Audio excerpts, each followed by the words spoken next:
Hola chicos, ¿ves? Ahora, bueno, prácticamente ya hemos visto sustancia pura, hemos visto primera ley en sistemas cerrados y hemos visto primera ley en sistemas abiertos. Nos quedan dos temas, que es segunda ley, entropía, y el último que es generación de entropía. ¿Sí? Entonces vamos a empezar a trabajar en esto, ¿no? Este de entropía es un poquito más teórico, ¿no? Un poquito más teórico y vamos desarrollándolo, ¿no? Entonces comenzamos con primera ley, que tiene que ver bastante con F2. Si se acuerdan, hay varias diapositivas que se parecerán. Y bueno, se ven definitivamente algunas cositas nuevas, ¿ya? Entonces, comenzamos, ¿no? Introducción a la segunda ley. Entonces, primera ley es un balance de energía, ¿no? Primera ley es un balance de energía en el cual lo que se tiene va a ser lo siguiente. Va a ser el delta de U igual a calor menos trabajo. Estoy, bueno, no, mejor lo escribo aquí en la... Ay, no está conectado. Ya la conecté.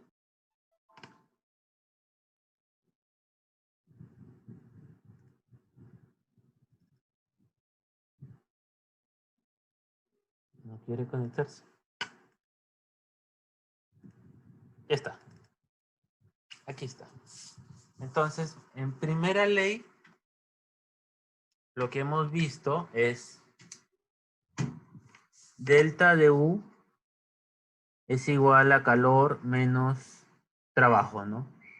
Bueno, de manera extensa era delta de E, que era igual a delta de U más delta de energía cinética más delta de energía potencial es igual a calor menos trabajo. Esto era para sistemas cerrados, ¿sí? Luego, ya cuando habíamos visto sistemas abiertos, habíamos dicho, eh, prácticamente, ¿no? La forma compacta era delta de H era igual a calor menos trabajo. ¿Y esto de dónde salía? Esto salía de aquí, salía de decir, ya no hablábamos de un delta de E, sino hablamos delta de teta era igual a presión, variación de volumen, que era el trabajo de frontera, más delta de U, más delta de energía cinética, más delta de energía potencial, es igual a calor menos trabajo. ¿De acuerdo? Que prácticamente esto era igual, juntábamos estos dos términos, delta de H más delta de energía cinética más delta de energía potencial, era igual a calor menos trabajo. ¿Sí? Entonces, esto es lo que ya habíamos nosotros visto, ¿no? Pero, bien que mal, aquí lo que estábamos viendo era primera ley, ¿sí? Primera ley, y aquí también era primera ley, ¿sí? Entonces, ahora ya dejamos un ratito esta primera ley, o mejor dicho, vamos a complementar para hacer un estudio más complejo, ¿no? Entonces, primera ley, más que todo teníamos un balance, ¿no? Una igualdad. Si lo quieren ver aquí, algo interesante es que estos son igualdades. Vamos a ver por qué se le da ese peso de decir que es una igualdad. Entonces, lo que vamos a ver ahora ya va a ser segunda ley. Y segunda ley va a tener que ver bastante con la dirección de los procesos. Segunda ley tiene que ver mucho con la dirección de los procesos. Está el chat, ya, bacán. Tiene que ver mucho con la dirección de los procesos. Por ejemplo, eh, esta tasa, ¿no? Imagínate que esta tasa está a 70 grados, ¿ya? Medio complicado escribir 70 grados.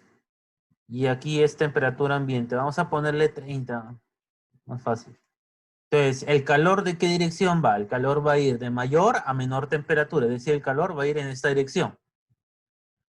¿Sí? O sea, si lo dibujo, al menos este, que se entienda bien. Si tengo una taza, si tengo una taza, y esta es una taza, está a 70 grados y esto está a 35 grados, el calor va a ir en esa dirección. ¿Sí? El calor no va a ir o no iría. ¿Qué color?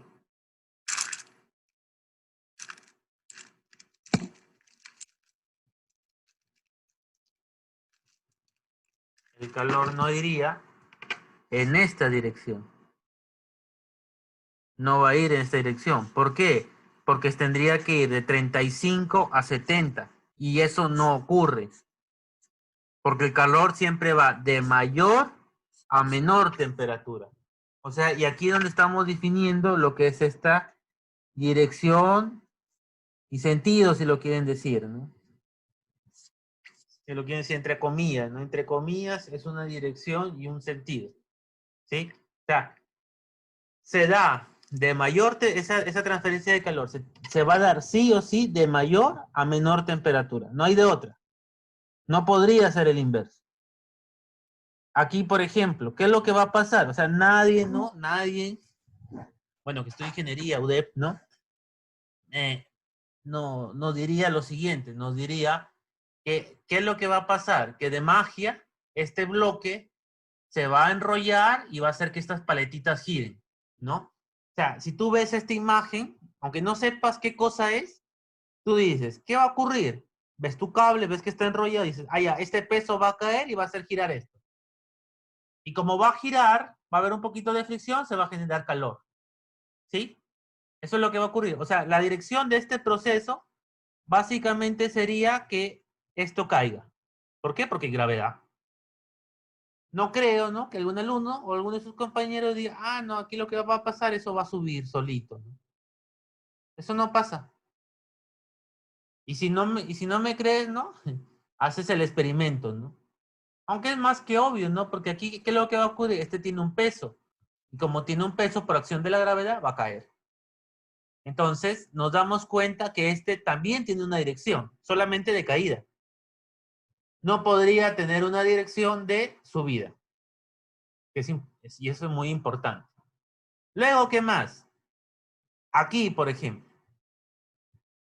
Este es un cable, ¿no? Este es un cable.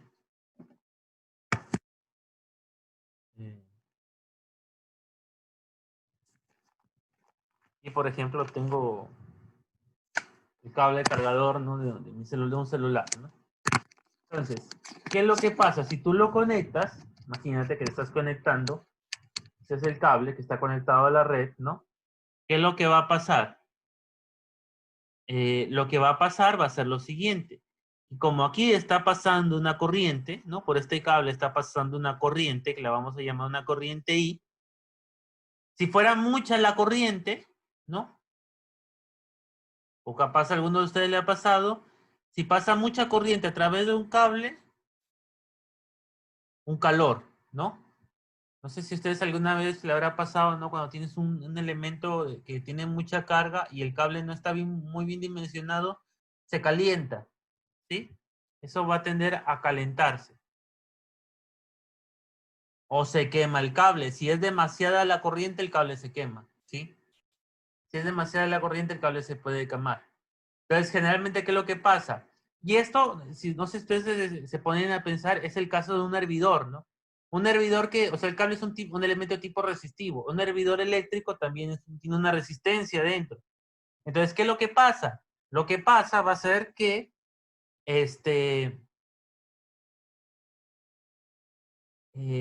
por efecto de esta corriente, y como una corriente pasa esa resistencia, se genera calor y es por eso que hierve el agua en un hervidor eléctrico, ¿no?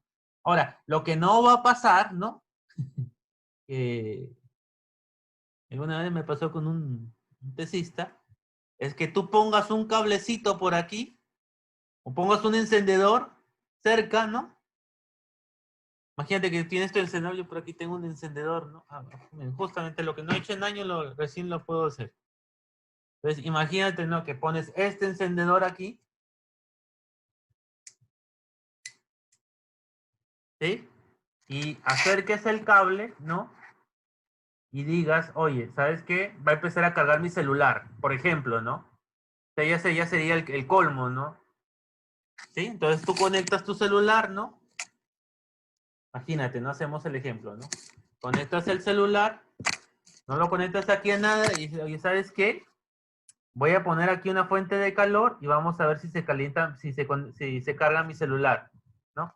Ya sabemos que eso no va a pasar. Entonces, es por eso que se dice que... Vamos a ver qué han puesto. Ideas en 5 minutos. Experimento social. El futuro es hoy. Sí, entonces, eso no va a ocurrir. Entonces, como eso no va a ocurrir, ¿a qué conclusión llegamos? A que para que un proceso sea real, tiene que cumplir con la primera y tiene que cumplir con la segunda ley de la termodinámica. ¿Sí?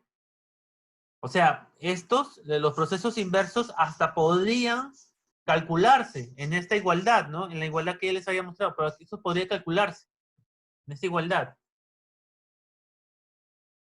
Pero verdaderamente no ocurre en la realidad. Es decir, para que un proceso sea real, tiene que cumplir con la primera, o sea, lo que tendría que pasar es esto. Tendría que cumplir con la primera, ¿no? Y tendría que cumplir con la segunda ley de la termodinámica. Entonces, bueno, ese digamos era la introducción y ahorita esto también que ya se había comentado en algún momento, ¿no? O sea, si tienes un río, un océano, un lago, y aquí, bueno, el ejemplo más sencillo sería el siguiente, ¿no? Coges una tetera con agua caliente, ¿no? Y echas y la viertes, ¿no? En este lago. Entonces, coges tu tetera, ¿no? Con agua caliente, ¿no? Vamos a dibujar la tetera, aunque nunca me queda bien. No, no puedo. Es difícil para mí. Acá capaz. Entonces, imagínate, ¿no? Que tienes un lago. Este es tu lago. Es tu lago. Y tú coges tu tetera, ¿no? Obviamente la voy a dibujar chiquita porque no va a ser una super tetera, es una tetera. Una teterita. Está dibujada chiquitita, ahí está su asa, ¿no? Y la viertes aquí en este lago. ¿Qué va a pasar? ¿Va a cambiar la temperatura del lago? Esta es la temperatura del lago. Y digamos, esta es la temperatura de la tetera, ¿no? Tetera, que es 100 grados, ¿no? ¿Va a cambiar la temperatura del lago? No. ¿Por qué no va a cambiar la temperatura del lago? Porque la masa de ese lago es mucho, mucho mayor que la masa. No voy a poner tetera porque se podría confundir al sólido, ¿no? Voy a poner al agua de H2O, ¿no? De agua, la masa de agua en la tetera. Entonces, esto hace referencia a qué? Que pueden haber elementos que debido a que tienen una energía térmica grande, masa por calor específico, no va a cambiar su temperatura. Entonces, cuando tenemos un elemento de ese tipo, los podemos llamar source, que vendría a ser fuente, ¿no? Source, que vendría a ser fuente. Si quieren lo escribo aquí. Source, ¿no? O que también le podríamos decir fuente, ¿no? Y el otro, sink, ¿no? Que vendría a ser lo que corresponde a un sumidero. Entonces vamos a tener una fuente, y vamos a tener sumidero. ¿De acuerdo? Entonces, eso es importante, ¿no? ¿Y qué sería una fuente y un sumidero? Aquel elemento que va a entregar un calor a una temperatura constante o va a recibir un calor a una temperatura constante. Y esto hacía referencia a lo que ya habíamos visto en el curso anterior, que era FF2, ¿no? Que es máquinas térmicas.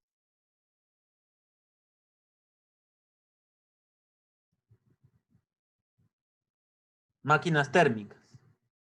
Entonces, una máquina térmica que hacía, por ejemplo, yo puedo mover este eje, ¿no? Podríamos nosotros mover este eje, y si movemos este eje, definitivamente se va a generar un calor, porque esto va a estar girando. Lo que no va a pasar es que aquí le pongas el agua más caliente y esto empiece a girar de manera constante. Podrá moverse por un poquito por la turbulencia generada debido a una ebullición, tal vez, pero no es que me va a tener un movimiento del eje continuo, ¿no? Entonces, una máquina térmica, ¿qué cosa era? Una máquina térmica era aquel dispositivo que me permitía convertir calor en trabajo. Aquí, por ejemplo, este es un motor, ¿no? El arbodeleo, basculata, las válvulas, los cilindros. En los cilindros, digamos, ocurre la magia. ¿Qué es lo que pasa? Hay una combustión aquí que hace que se mueva el eje, ¿no? La volante, ¿no? Que aquí tenemos, ¿no? Aquí están los pistones, el cárter, el bloque, etcétera, ¿no? Entonces, básicamente, ¿qué hacemos? Lo que hacemos, calor lo convertimos en trabajo, ¿no? El trabajo prácticamente ya lo vamos a ver en las llantas que están girando, ¿no?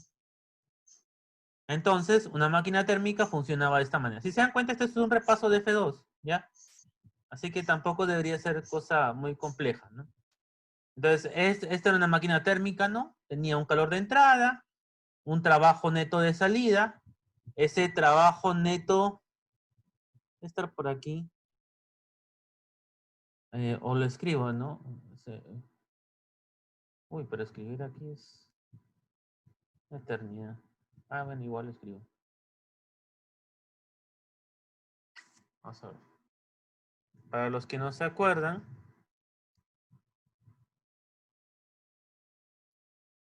el trabajo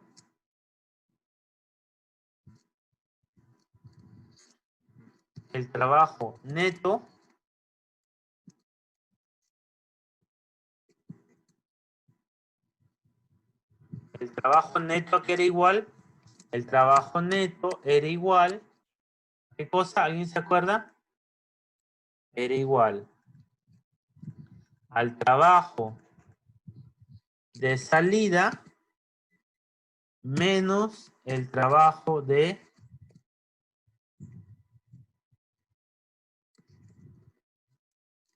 entrada. ¿De acuerdo? Trabajo de salida versus... ¿Alguien encendió su cámara? Ya, gracias. Trabajo de salida menos el trabajo de entrada, para los que no se acuerdan, ¿no? El trabajo neto es igual al trabajo de salida menos el trabajo de entrada. Sí, eso es importante. Ajá. ¿Sí? ¿Y de dónde salía esto? Ah, bueno. Y esto era, ¿no? Todo es el trabajo de salida. ¿Sí? Aquí lo estamos viendo. Este es se llama diagrama de Sankey, si no me equivoco, ¿no? O sea, el trabajo neto es todo este grueso. ¿Sí? Todo esto. Ese es el trabajo de salida. El trabajo el neto, si se dan cuenta, es menor. ¿Por qué? Porque es el trabajo de salida menos ese trabajo de entrada, que de aquí lo vemos. ¿Sí? Dicho esto, ¿dónde está? Acá. Ya. También habíamos definido el rendimiento, ¿no?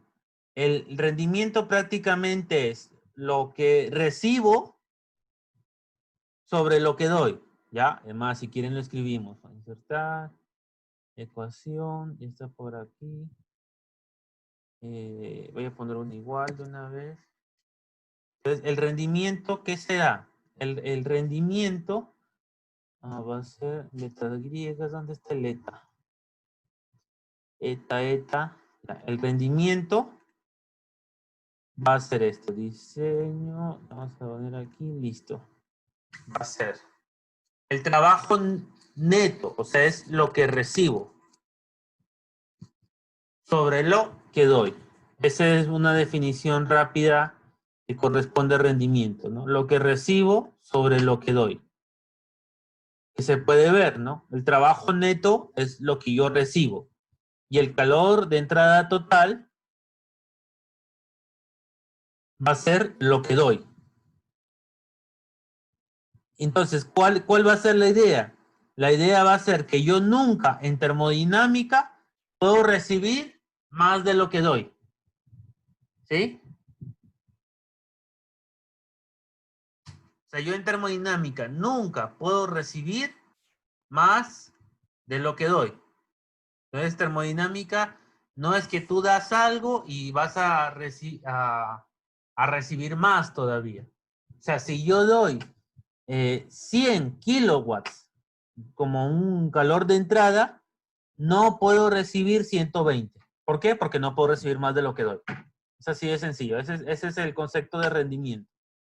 Es por eso que todos los rendimientos siempre van a ser menores al 100%. Sí, entonces aquí, por ejemplo, tenemos distintas máquinas térmicas, un automóvil encendido por chispa, que es quieren verlo de gasolina, le pongo gasolina.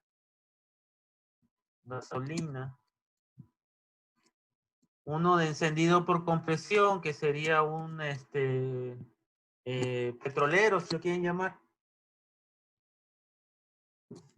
Un diésel le voy a poner. ¿Sí? Su rendimiento, ¿qué va a ser? 25.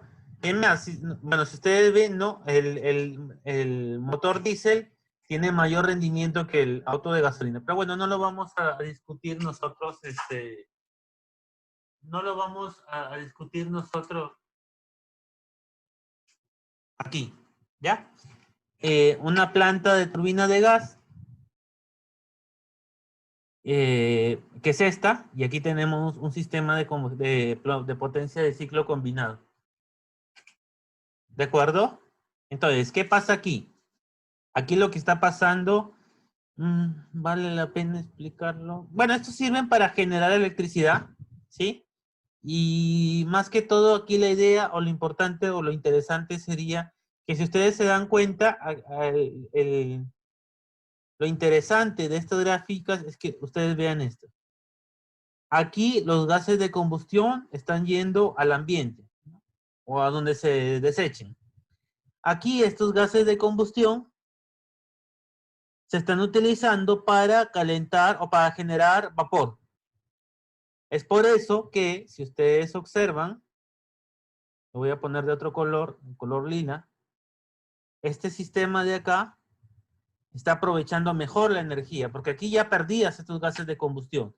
Aquí no, aquí está sacándole más provecho todavía. Es por eso que su rendimiento es mayor en comparación que esta turbina de gas. ¿Sí? Por eso la turbina de gas tiene menor rendimiento que un sistema de cogeneración. ¿Por qué es cogeneración? Cogeneración porque tengo un sistema adicional involucrado, ¿no? O sea, si lo quieren ver, aquí por una parte estoy generando electricidad y por aquí otra parte estoy generando vapor para utilizarla para otros usos, ¿no? Entonces, esto será lo que nos importa de esta segunda ley, ¿no? Lo voy a poner así. Ninguna máquina térmica puede tener una eficiencia de 100%.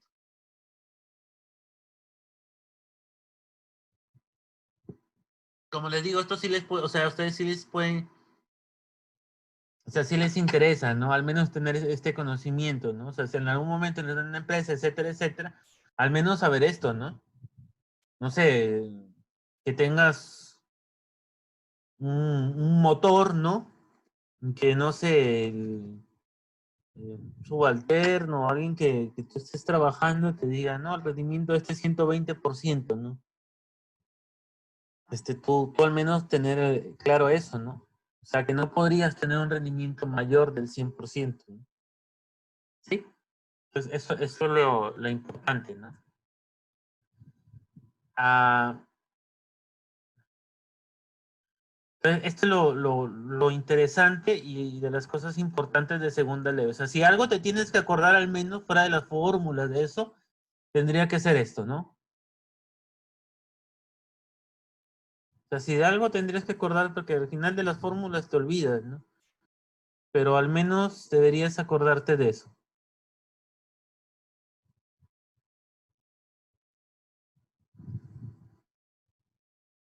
Así. Ninguna máquina térmica puede tener una eficiencia térmica de 100%. Ninguna máquina térmica puede tener una eficiencia térmica de 100%. Entonces aquí hay unas máquinas que se dicen llamar de movimiento perpetuo y le vamos a estudiar. Esta es una máquina que cumple, o sea, esta es una máquina real. ¿Sí? Por eso aquí tiene que cumple. Entonces, ¿qué tienes? Tienes un calor de entrada, un calor de salida, un trabajo de entrada, un trabajo de salida, y el trabajo neto de entrada, si quieren lo vuelvo a copiar, que creo que por aquí lo había escrito, por acá. Mi trabajo neto, ¿cuál sería? Que aquí se puede observar mucho mejor. Mi trabajo neto, ¿cuál sería? Mi trabajo neto sería mi trabajo out, ¿no? Que hace referencia a salida, menos mi trabajo in, que hace referencia a entrada. ¿De acuerdo? Mi trabajo neto sería mi trabajo out menos mi trabajo in. Esta máquina cumple. Esta es una máquina que vio la primera ley. ¿Por qué vio la primera ley? Porque si te das cuenta, tienes un trabajo neto de salida, tienes un calor de salida, pero no tienes entrada. O sea, solamente tienes salidas. Te estás creando, ¿no? Energía de alguna manera, ¿no? Por eso esta máquina no es real. ¿De acuerdo? O sea, para que esto sea real, lo que tendría que tener debería ser lo siguiente. Debería tener un calor de entrada, pero lastimosamente no existe, ¿no? Entonces, por lo tanto, esta máquina no es real. Y aquí, digamos, la idea sería que estás generando y empiezas tú mismo a crear tu propia energía para que no funcione, que esto no existe.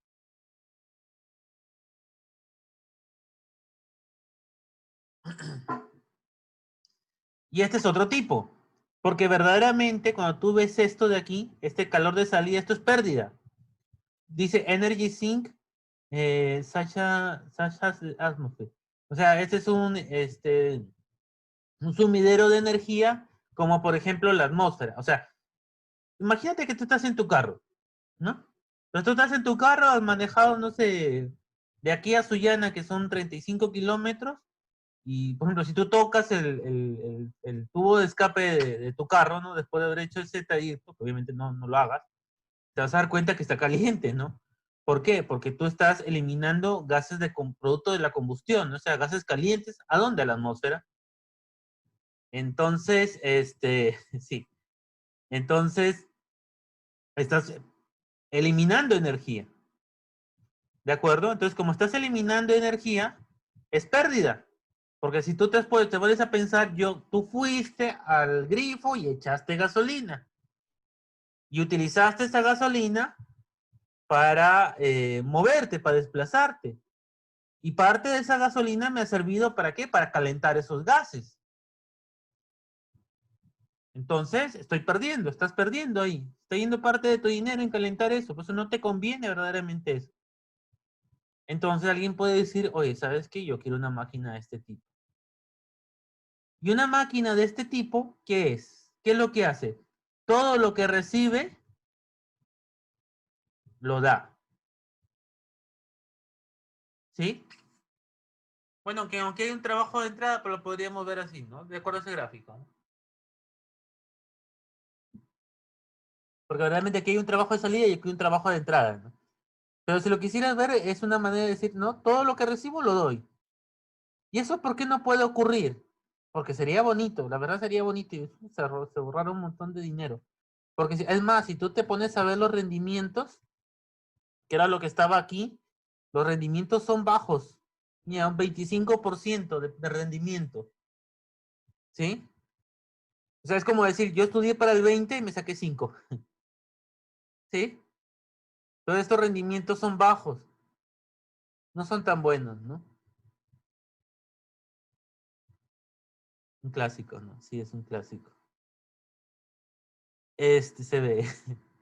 Entonces, vamos a ver. La pregunta es esta. ¿Es posible ahorrar ese calor de salida? Veamos. Miren, este es un tipo de ascensor, ¿no? Lo descarga, ¿no? Entonces, tú dices, ya, yo tengo un reservorio, ¿no? Una fuente a 100 grados, que lo que voy a hacer, le va a dar calor a este señor de acá. Entonces va a hacer que suba. Ya subió y lo calenté. Lo calenté a 90 grados. Ahora, para que esto funcione en un ciclo, lo que tendría que pasar es que esa energía, pues, o sea, para que esto descienda de nuevo, yo tendría que ingresar un calor a 100 grados, de 90 a 100 grados. Pero hay un problema, que el calor no puede ir de menor a mayor temperatura, sino que el calor tiene que ir de mayor a menor temperatura. Por lo tanto, esa dirección no existe. Entonces no me queda otra, lastimosamente, que rechazar a la atmósfera. Es por eso que siempre va a haber un calor de entrada y un calor de salida. ¿Sí? Entonces, hasta ahí un pequeño resumen de la clase de F2. Y aquí vamos a ver algunas otras cositas, ¿no? No son difíciles, pero es interesante conocerlas, ¿no? Es interesante conocerlas, cuál es el modelamiento. Entonces, hay dos tipos de procesos, ¿no? El reversible y el reversible, ¿no? Entonces, el proceso reversible es el ideal, ¿no? Si quieren, por aquí, ¿no? Bueno, puedo poner... El reversible es el ideal.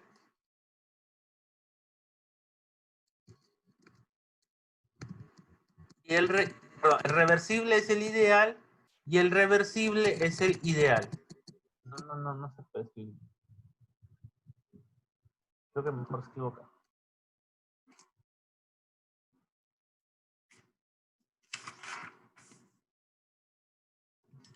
O sea, es este es el reversible y este es el irreversible. Este es el ideal y este es el real, ¿no? Entonces, este es un proceso reversible, ¿no? Y como les digo, es algo ideal. O sea, verdaderamente no existe un péndulo sin fricción. O sea, en un péndulo siempre va a haber fricción. ¿Por qué? Porque está la resistencia al aire, etcétera, ¿no? Una expansión y una compresión en cuasi equilibrio. Cuasi equilibrio es un proceso muy, muy, muy lento. Generalmente, si tú tienes un cilindro y un émbolo, esto va a ser violento, o sea, va a ser rápido. ¿De acuerdo? No va a ser de esta manera. ¿Sí? Entonces, procesos irreversibles, y como les digo, son los procesos reales. ¿Sí? Pero en la medida de nuestras posibilidades, nosotros podríamos ver cómo hacer para que un proceso sea menos irreversible, ¿no? O sea, tratar de hacerlo más reversible y menos irreversible, ¿sí? Ver maneras de cómo hacerlo, ¿no? O sea, nunca va a ser un proceso 100% reversible, pero ver cómo lo podríamos mejorar, ¿no? Entonces, ¿cuál es la característica de un proceso irreversible? No se puede revertir por sí mismo. Por ejemplo, aquí el calor iba de caliente, de alta temperatura a baja temperatura, pero no va a ir de baja a alta temperatura. Eso es lo que habíamos dicho. ¿Sí?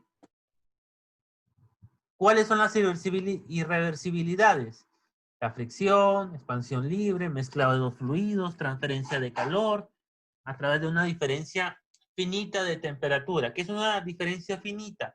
20 y 30 grados centígrados. Esa es una diferencia finita. La otra sería una infinitesimal, es decir, 20.9999999 a 30, ¿no? Pero nosotros no, estamos diciendo una diferencia finita de temperatura. Una resistencia eléctrica, deformación inelástica de sólidos, reacciones químicas. Esas son las irreversibilidades. Lo que hace que un proceso sea real verdaderamente, ¿no? Entonces, esto es lo que les decía, ¿no?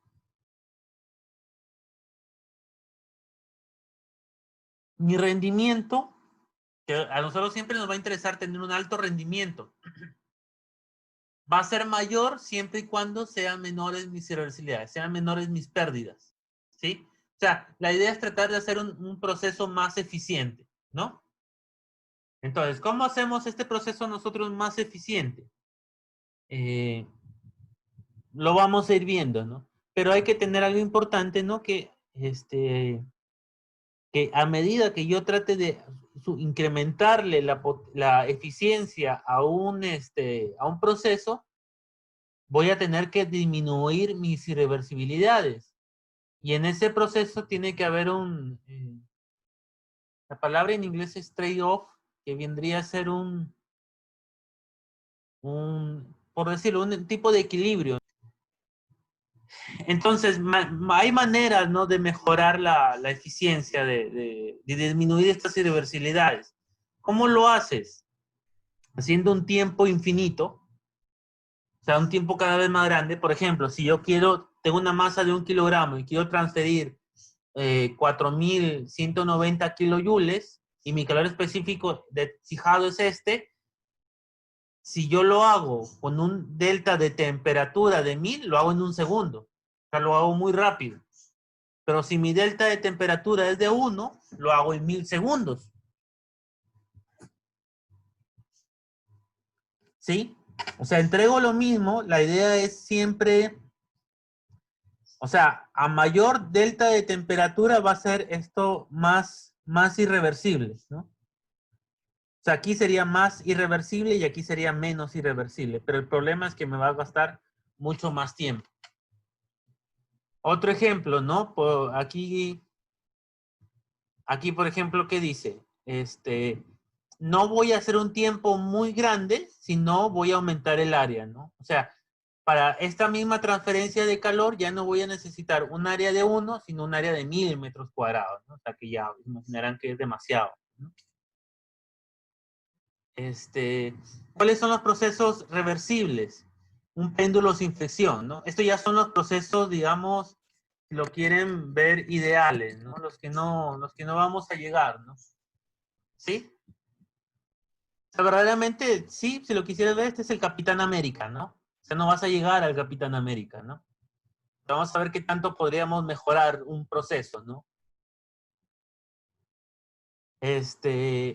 Un sistema en cuasi equilibrio, ¿no? Porque un sistema en cuasi equilibrio, ¿qué es lo que hace?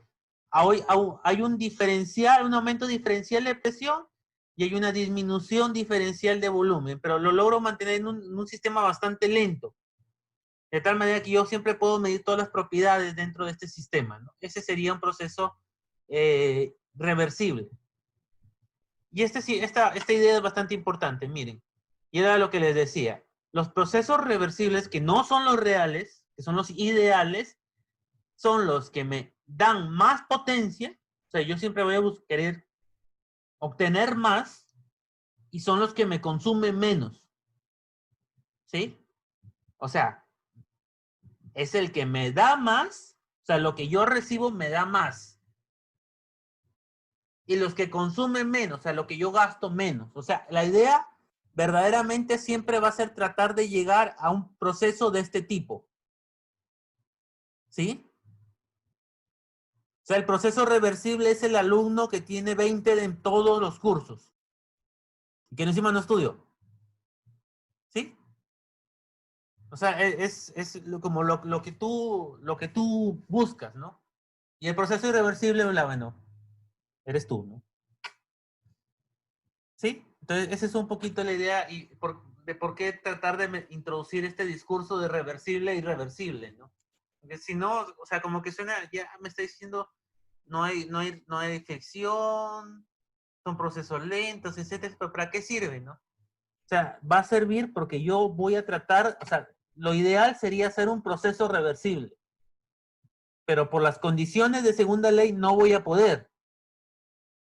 Pero la idea será, yo que soy irreversible, ¿qué tanto puedo mejorar para acercarme más a este, ¿no?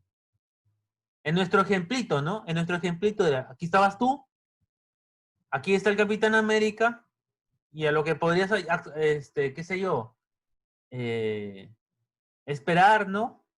Sería la roca, ¿no? Por decirlo, ¿no? Entonces, es a lo que tú tratarías de llegar y hasta dónde verdaderamente, físicamente es posible, ¿no? Entonces, la irreversibilidad es todo, ¿no? Por ejemplo, la fricción. Si nosotros tenemos un cilindro émbolo, aunque nosotros lo estemos modelando de muchas maneras, aquí siempre va a haber fricción, en este. Porque estos dos están rozamiento, entonces va a haber fricción. Quieras o no, hay fricción. Y siempre que hay fricción, ¿qué cosa hay? O sea, la fricción está directamente ligada ¿a qué cosa? Al calor. Hay una generación de calor. ¿Sí?